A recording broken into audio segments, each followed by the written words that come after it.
السلام عليكم. أعلن الناخب الوطني جمال بلماضي اليوم عن قائمة المنتخب الجزائري تحسبا لمباراتي أوغندا وتونس، وقد جاءت القائمة كما يلي: في حراسة المرمى دائما ماندريا، زغبة، والوافد الجديد بنبوط. أما خط الدفاع فقد جاءت القائمة كما يلي: غيطون، ليريس، عيسى مندي، بالعيد، وطوغاي، رامي بن سبعيني، لوصيف، حجام، وطوبة. أما خط الوسط فجاءت القائمة كما يلي: بوداوي، بن طالب، لكحل، زروقي، حسام عوار، وعبد اللي.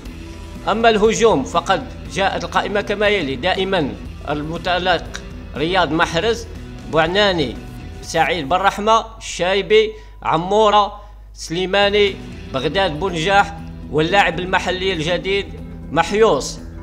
وقد شهدت القائمة عدة تغييرات، منها استدعاء لأول مرة لكل من حسام عوار، عبد اللي، اللاعب محيوس، والحارس بنبوط.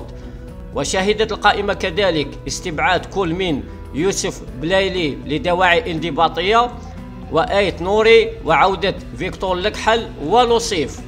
بالتوفيق للمنتخب الوطني الجزائري، والسلام عليكم ورحمة الله وبركاته.